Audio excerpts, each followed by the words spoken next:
Hello everyone, welcome to the second part of one two one polymorphic relation। तो इससे पिछली video के अंदर हमने देखा कि हमारे पास जो वन टू वन रिलेशन होता है बेसिकली वो क्या होता है कि हम एक से ज़्यादा उसको एक्सेस करते हैं और उसको हम डिफ़ाइन कैसे करते हैं। हमने इमेजेबल उसको morph2 डिफ़ाइन किया था और उसके बाद मैं आपको यहाँ पे दिखा भी दूँ। morph2 हमने डिफ़ाइन किया था और उसके बाद जब हमने इसको कॉल कराया था तो हमने इमेज और morph1 ठीक है, और उसमें हमने इमेज का मॉडल पास किया था और इमेजेबल ये चीज़ पास की थी, जो रिलेशन था इमेज के अंदर वो पास किया था। तो अब सवाल आता है कि इसके अंदर हमने एंट्री कैसे करनी है। तो यहाँ पे क्लियरली बताता है कि इमेजेबल आईडी यूज़र या फिर पोस्ट की आईडी होगी और उसके बाद जो टाइप होगी उसमें ऐप/पोस्ट जाएगा या फिर यूज़र जाएगा। तो चलिए इसको हम फिल करते हैं। ठीक है, तो हमारे पास यूज़र, अगर हम यूज़र पे जाएं तो हमारे पास यूज़र कौन सा है, 1 अदा इतने आजी एक यूज़र है। ठीक है, अब हम क्या करते हैं, यहाँ पे जाते हैं अपने टेबल के अंदर। कौन सा टेबल है हमारे पास, गैलरीज़ का। गैलरीज़ मैंने ऐड किया है, नो गैलरीज़ मैंने नहीं ऐड किया, मैंने इमेजेस ऐड किया है, इमेजेस।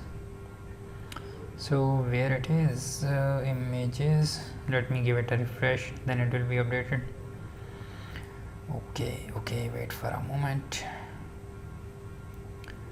ओके, इमेजेस, और यहाँ पे हमारे पास एक URL है, एक इमेजेबल आईडी है और उसके बाद ये इसकी टाइप है। तो यहाँ पे आप इंसर्ट पे आएँ, URL आप कोई भी एंटर कर सकते हैं। ठीक है, तो यहाँ पे मैं ऐड कर देता हूँ google.com। ठीक है, उसके बाद इमेजेबल आईडी, तो आईडी आपने मेक श्योर करनी है कि आपकी जो आईडी है वो आपने यहाँ पे प्राइमरी की इंटर, फॉरेन की इंटर करनी है। ठीक है, तो आप बेसिकली इसको आप फॉरेन की भी बना सकते हैं इसकी माइग्रेशन फाइल से। यहाँ पे आप इसको बेशक फॉरेन की बना दें ताकि वो एक्सेप्शन से बचे कि यूज़र कोई भी ऐसी आईडी इंटर ना कर सके जो एग्जिस्ट ना करती हो। ठीक है, उसके बाद यहाँ पे इमेजेबल टाइप कौन सी है अब इसकी, app then slash models then slash user, ये इसकी टाइप है। ठीक है, यहाँ पे सेव करें और ये हमारे पास सेव हो गया। ठीक है, अब हम क्या करते हैं, web.php के अंदर हमने इसको डिफ़ाइन किया था। अगर हम web.php के अंदर आएँ, ये देखिए हमने यूज़र, फर्स्ट यूज़र और उसका हम इमेज गेट कर रहे हैं। तो हमारे पास अब फर्स्ट यूज़र का ये इमेजेबल आईडी है फर्स्ट यूज़र की और उसके बाद ये इसकी टाइप है, तो हमारे पास ये रिटर्न करेगा। रिफ़्रेश किया और ये कुछ भी रिटर्न नहीं कर रहा। So let me go there, use image.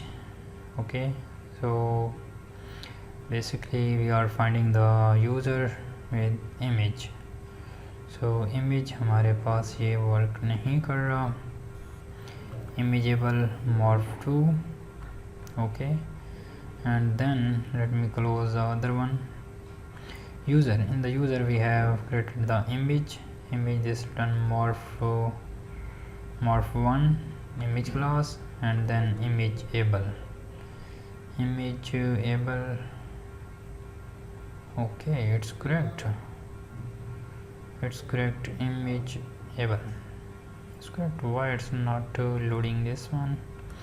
Okay, let me go through the documentation. So I'm shooting this in the real-time environment, that's why I'm not going to skip any of the steps.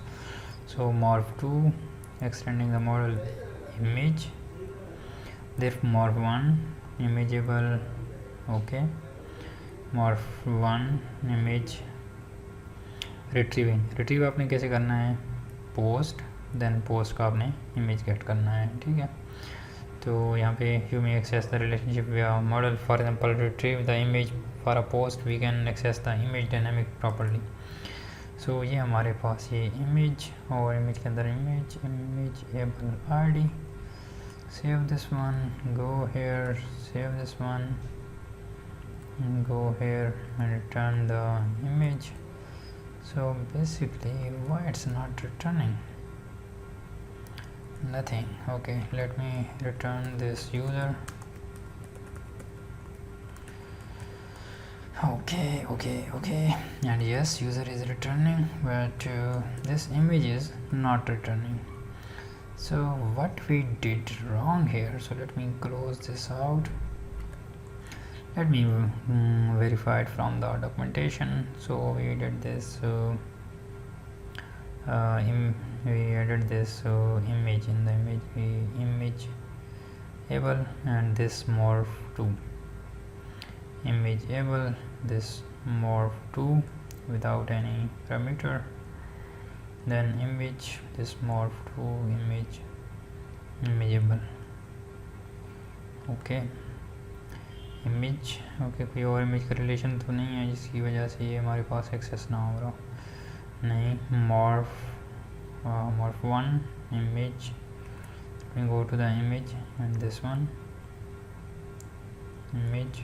Oh, let me go here and check that, and yes, it's same.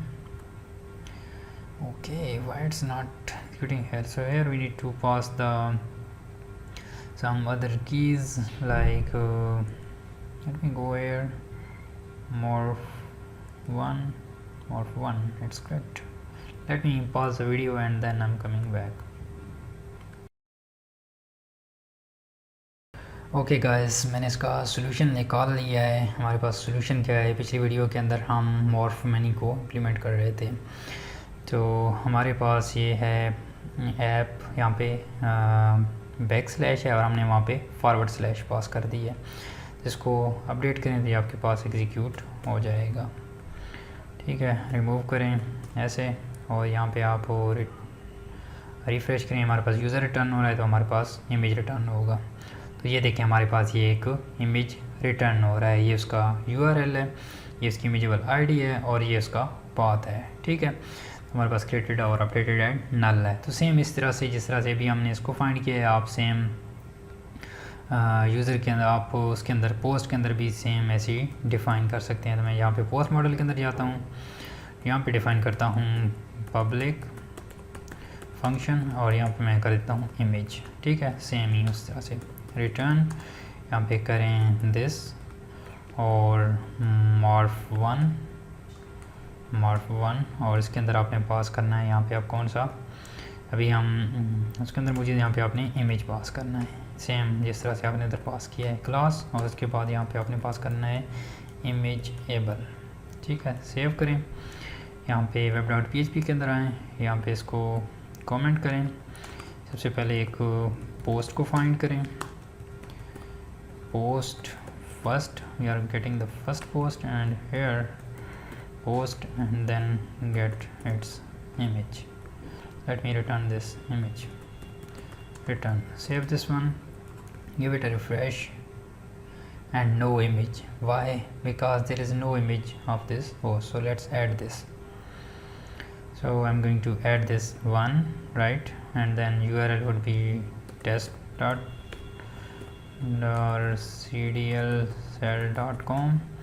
okay, imageable ID is 1. I pass the post ID, and then here I need to pass app / and then models / and then I need to pass the post model basically. So go and let's get refresh. So it's going to get the image of this post. Refresh. Okay, let me check that ये हमारे पास save हुआ है या नहीं. ये हमारे पास save नहीं हुआ. उसकी वजह क्या है कि हमारे पास ये वन URL और सॉरी 2 इधर करें क्योंकि हमारे पास वो प्राइमरी की है, तो प्राइमरी की डुप्लिकेट नहीं हो सकती. ठीक है, सेव हो गया. यहाँ पे रिफ़्रेश करें तो आपके पास ये एग्जीक्यूट हो जाएगा.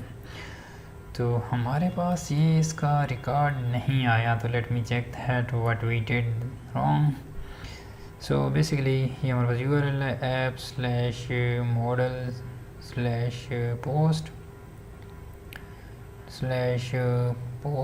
Okay, let me remove the white space from there.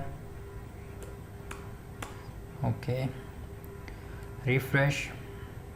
Okay, yes, अब हमने इसको गेट कर लिया है. तो रिमेंबर आपने वाइट स्पेस को भी वहाँ से रिमूव करना है. अभी बाई मिस्टेक मैंने वाइट स्पेस दे दी थी इंसर्ट करते टाइम, तो मेरे पास वहाँ पे वो एग्जीक्यूट नहीं हो रहा था. तो इन चीज़ों को आपने मेक श्योर करना है. और रिमेंबर हम माइग्रेशन के अंदर भी कर रहे थे, वाइट स्पेस की वजह से वो एक्सेप्शन दे रहा था. तो इन चीज़ों को आपने प्रॉपरली देखना है. उसके बाद ये हमारे पास पोस्ट का इमेज गेट हो रहा है। तो ये हमारे पास मॉर्फ 1 to 1 था और इसके बाद हम मॉर्फ 1 to मैनी देखेंगे। तो अगर आपको वीडियो अच्छी लगी है तो चैनल को सब्सक्राइब करें और मैं आपको मिलता हूँ नेक्स्ट वीडियो के अंदर। के लिए बाय।